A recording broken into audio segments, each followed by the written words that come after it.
Once upon a time in the bustling city of Leora, famed for its grand markets and endless noise, there lived a young merchant named Ethan. He was clever, ambitious, and quick with numbers. His family's stall sold spices, saffron, cinnamon, and pepper that traveled across oceans. Ethan dreamed of becoming rich and respected. Yet in his heart, a seed of impatience grew. He thought, if I cut a corner here, keep an extra coin there, who would ever notice? At first, it was harmless, underweighing a bag by a single gram, keeping one coin from a distracted traveler, or charging a bit more to strangers. Each time, Ethan's heart beat fast.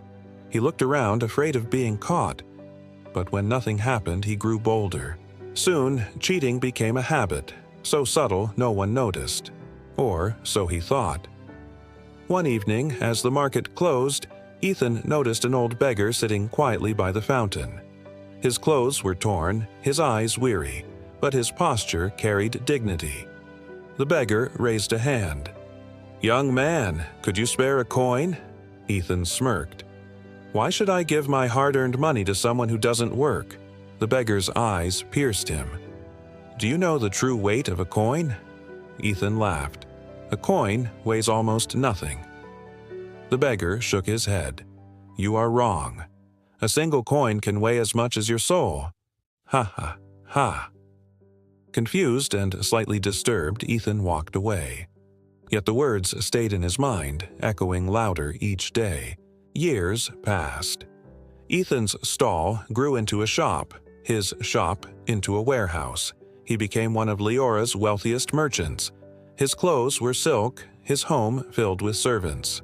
But whispers followed him. Servants complained of underpaid wages. Rivals accused him of dishonesty. Customers grumbled about unfair deals. Still, Ethan silenced his guilt with wealth. "Everyone cheats a little," he told himself. "This is how the world works." One day, the king of Leora announced a great council to choose a new chief merchant, a title of immense honor. Ethan was confident he would be chosen. His wealth outshone all others. But the council demanded one final test. Each candidate had to donate gold to rebuild a burnt-down orphanage. Ethan smiled. "A perfect chance to display my generosity." He prepared a chest of coins, but as always, he ordered his men to fill it with underweight coins. On the day of the council, Ethan carried the chest to the palace. Along the road, the same old beggar appeared. His face was more wrinkled, but his eyes still sharp. "Ethan," the beggar said softly, "do you know the true weight of a coin yet?" Annoyed, Ethan snapped, "Old man, I have no time for riddles. I'm about to become the chief merchant." The beggar placed a frail hand on the chest. "Then may your coins reveal their true weight today." Ethan shook him off and continued. Inside the palace, the council gathered. Ethan presented his chest with pride. But when the officials began to lift the coins, a strange thing happened. The chest felt impossibly heavy. Guards struggled to carry it.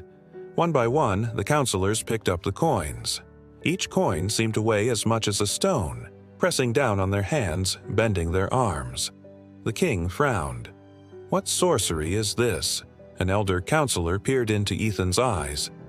"These coins carry the weight of dishonesty, of cheated customers, of broken trust. A coin is not only metal, it is a measure of morality." The beggar stepped forward from the crowd. Though now his ragged clothes glowed faintly, his eyes blazing with truth.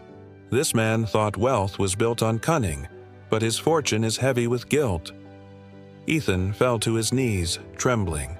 For the first time, he felt the crushing weight of every coin he had stolen, every trust he had betrayed.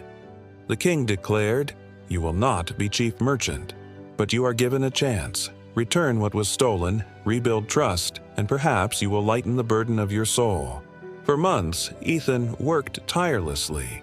He repaid debts, returned money, gave generously to the poor. Each act lifted a small piece of the invisible weight pressing on his chest. One evening, he returned to the fountain where the beggar had first spoken to him. But the beggar was gone. In his place stood only a single shining coin. On it was engraved, "True wealth is not measured in gold, but in honor." Ethan picked it up, tears streaming down his face.